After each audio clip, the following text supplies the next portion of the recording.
Ils vont se suicider après cette vidéo. Voilà, je vais partir, je pense. Si même mon caméraman part, c'est que c'est mort. Je vois tes yeux au fur et à mesure de la vidéo. J'ai dit, il va se suicider et se barrer. C'est horrible, hein, mais c'est comme ça.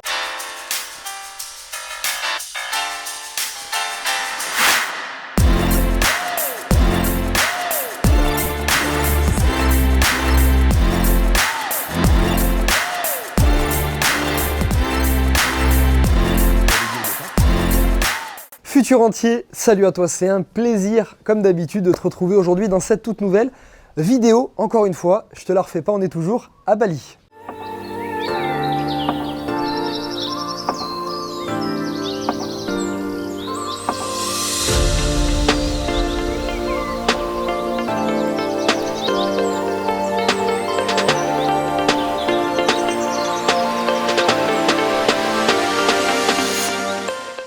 Donc dans cette vidéo aujourd'hui, je vais toucher un sujet qui est très sensible. Les impôts, oui, les fameux les impôts, je sais que tu les adores.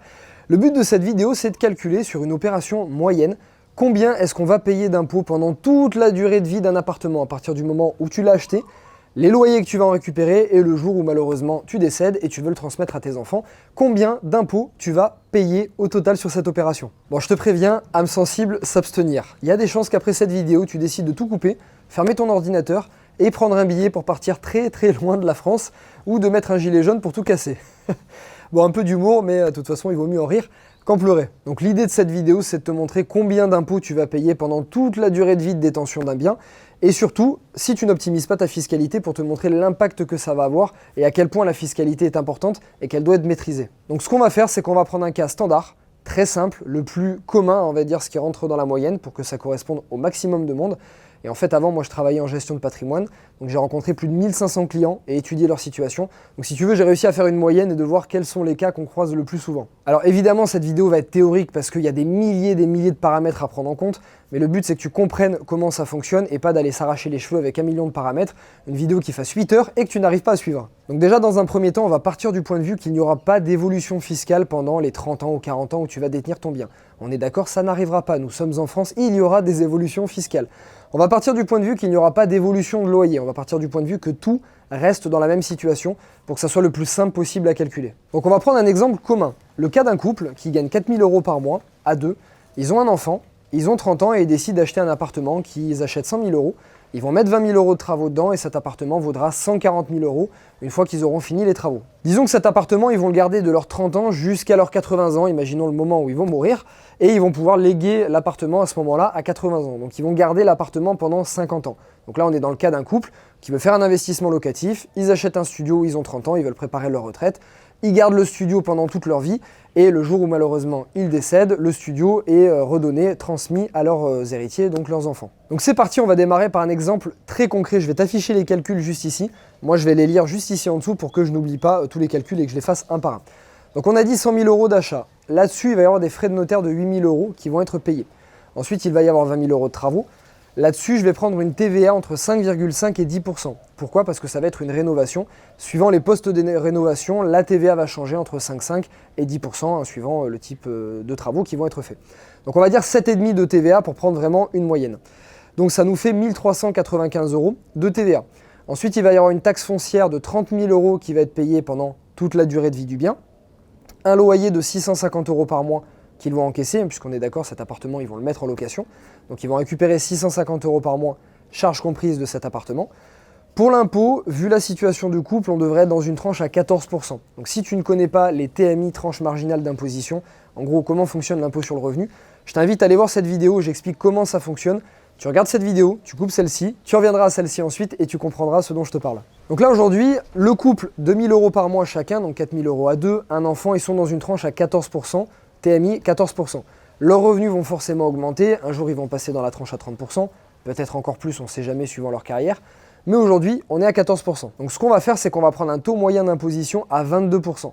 Pourquoi? Parce qu'aujourd'hui, ils sont dans une tranche à 14.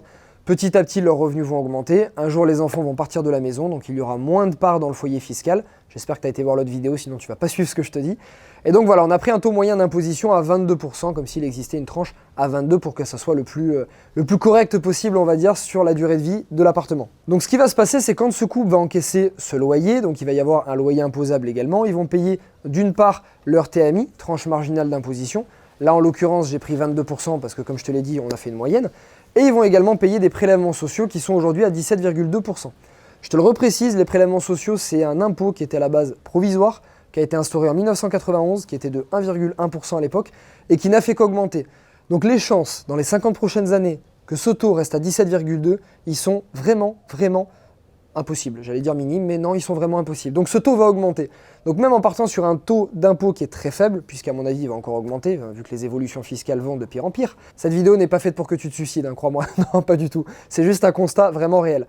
En gros, ils vont avoir un taux d'imposition à 39,2% sur leur loyer imposable. Pendant toute la durée de vie du bien, soit 50 ans, ils vont encaisser 152 880 € de loyer. Le jour où malheureusement ils vont décéder, ce bien sera transmis dans la succession et donc là-dessus il va y avoir des droits de succession puisque tu sais que quand tu veux transmettre tes biens à tes héritiers, il y a des droits de succession et ça varie en fonction des héritiers. Si tes héritiers sont tes enfants, donc ce qu'on appelle en ligne directe, tu vas payer en général moins de droits. Si par exemple c'est des neveux, oncles, cousins, là ça va être beaucoup plus compliqué et ça va être beaucoup plus cher. Donc pour calculer la transmission, il y a plusieurs paliers. Il y a un palier de 20%, de 30%, de 40%, donc en fonction du patrimoine que tu vas céder à tes héritiers. Plus le patrimoine est gros, plus la tranche va être haute. C'est un peu comme la TMI, la tranche marginale d'imposition. Pour l'impôt sur le revenu, c'est pareil. Plus tu gagnes, plus tu possèdes, plus tu payes. Donc au final, le calcul total, tu as payé entre les frais de notaire, la TVA sur les travaux, la TVA également sur les postes que tu as dû payer, comme la gestion locative par exemple. Voilà, on a fait une moyenne de tout ça. Les impôts sur les loyers, la transmission de ton bien, tu auras payé au total 212 275 € d'impôts en 50 ans, soit une moyenne de 352,8 € par mois sur un loyer de 650 € par mois que tu encaisses. Sachant que sur 650 € par mois de loyer que tu encaisses, tu as l'eau, l'électricité, les charges à payer, l'entretien, peut-être des impayés du locataire, peut-être des pépins que tu vas avoir parce qu'il va te casser des choses, etc. Tu vas avoir d'autres choses à payer. Donc en moyenne, il y a certainement d'autres postes que tu peux rajouter, suivant si tu as fait, forcément tu vas faire d'autres travaux dans les 50 ans, donc il y aura d'autres travaux, donc d'autres TVA, donc d'autres impôts que tu vas payer.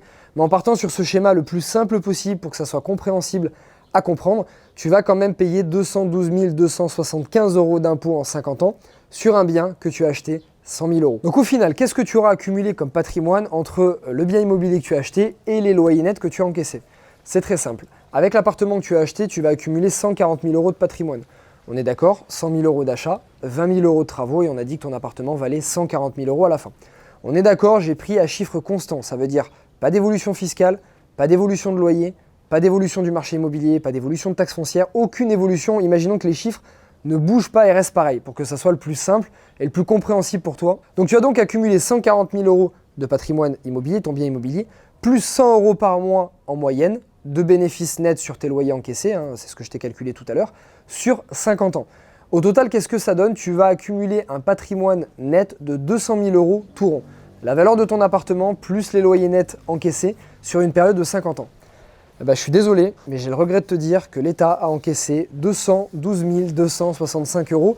Donc malheureusement, l'État a encaissé plus que toi sur toute la durée de vie de ton bien, alors que tu l'as gardé pendant 50 ans. Donc malheureusement, ou heureusement, ça dépend comment on voit les choses, tu le traduiras comme tu veux, mais l'État a gagné plus d'argent que toi, alors que c'est toi qui as fait entre guillemets tout le travail. Là, le cas que je t'ai pris, c'est pas un cas optimiste, c'est pas un cas pessimiste, c'est juste un cas qui est dans la moyenne et qui arrive très très régulièrement. Comme je te le disais, j'ai travaillé en gestion de patrimoine, je me suis occupé de conseiller des clients sur la constitution de leur patrimoine, placement financier, placement immobilier, fiscalité optimisée également, et aussi la transmission du patrimoine. Donc quand tu vois des familles qui ont accumulé 1 million, 2 millions de patrimoine, pas parce qu'ils ont reçu cet argent quand ils étaient jeunes, non, parce qu'ils ont beaucoup travaillé, parce qu'ils ont beaucoup épargné, ils se sont privés, ils ont fait énormément d'efforts, et quand ils arrivent en fin de carrière ou en fin de vie malheureusement et qu'ils veulent léguer ça à leurs enfants, eh bien quand tu vois qu'il y a à peu près 30% de ce que tu vas léguer qui revient à l'État, forcément, ça fait un petit peu mal. Donc là, le cas que je t'ai donné, comme je t'ai dit, c'est une moyenne. Ça peut être bien pire, mais ça peut être bien mieux également. Alors maintenant, on va arrêter avec les mauvaises nouvelles, sinon comme je t'ai dit, on va tous se tirer une balle et partir à l'autre bout du monde. Non, le but de cette vidéo, c'est de te montrer qu'en fait, la majeure partie de l'impôt que tu vas payer, elle provient de ton impôt sur les loyers.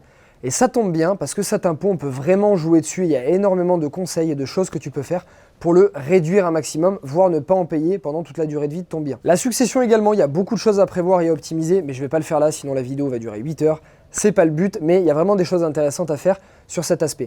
Mais surtout, comme je t'ai dit, le gros poste, c'est l'impôt sur les loyers. Donc bref, la conclusion de cette vidéo, c'est de te dire qu'en fait, quand tu as du savoir et que tu arrives à être formé, c'est le cas de mes participants de formation, ils arrivent à acheter des biens immobiliers et à ne pas payer d'impôts pendant plusieurs années, plusieurs dizaines d'années d'ailleurs, parce que les choses ont bien été faites au début. Parce que tout simplement, ils se sont servis du savoir, des connaissances, ils se sont tout simplement servis de l'impôt dans leur faveur, si tu veux, plutôt que de le subir. Et grâce à ça, ils ont réussi à jouer sur le poste qui est le plus important, qui doit représenter peut-être 70% de l'impôt que tu vas payer au total sur la durée de vie de l'appartement. Eux, ils arrivent à jouer dessus, à ne pas du tout en payer, voire ou alors en payer vraiment très très peu. En fait, il y a une phrase que j'aime bien dire, c'est que pour moi, l'État, c'est le meilleur entrepreneur qui existe.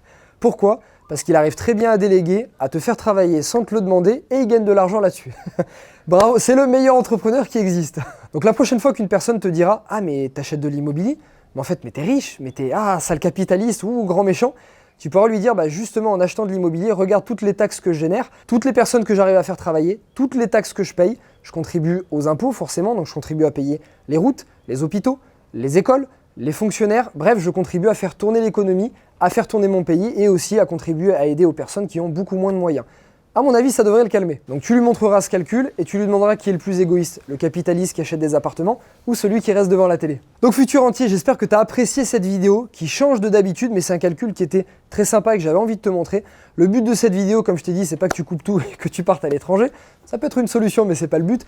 Non, le but, c'est que tu comprennes qu'avec les bonnes connaissances, on peut arriver à optimiser. D'ailleurs, en parlant de connaissances, je t'invite à cliquer sur le lien qui se situe dans ma description. Tu vas recevoir par mail 1 heure de mon séminaire qui te sera offert. Et d'ailleurs, dans cette vidéo, je te parle notamment beaucoup de fiscalité, de crédit, comment optimiser tes investissements.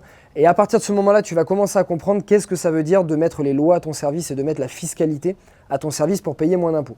Tu recevras également une autre série de vidéos où dedans, je te détaille toutes mes opérations immobilières, comment j'ai acheté plus d'une trentaine de biens immobiliers en partant de rien, sur plusieurs continents différents, toutes les erreurs que j'ai faites, comment tu peux les éviter et le tout dans mon tour du monde. Donc voilà, clique dans la description, ça te sera envoyé gratuitement par mail. N'oublie pas également, si cette vidéo t'a plu, mets un like, ça sera bien qu'elle soit diffusée à un maximum de monde, que les gens comprennent un peu les impôts qu'on paye et comprennent aussi que les gens qui investissent dans l'immobilier, qui sont des entrepreneurs, c'est des gens qui au final sont pas méchants, c'est des gens qui veulent déjà progresser et surtout c'est des gens qui contribuent à l'économie, qui payent beaucoup d'impôts, donc forcément qui contribuent à tout notre système et contribuent à aider aussi les gens qui ont beaucoup moins d'argent. Donc c'est intéressant que les gens puissent le percevoir de ce côté-là. Écris-moi en commentaire et dis-moi ce que tu as pensé de cette vidéo, j'espère qu'elle t'a pas fait trop mal. Futur entier, comme d'habitude, je te souhaite une super patate, malgré l'impôt, mais quand même une super patate. Une très bonne journée, de la motivation, et je te dis à mardi prochain pour une prochaine vidéo. Salut à toi. J'espère que je les ai pas tués. Hein. Ah, ça va, c'est grave. Moi, je vais me jeter dans la piscine. Toi, tu vas te jeter dans la piscine.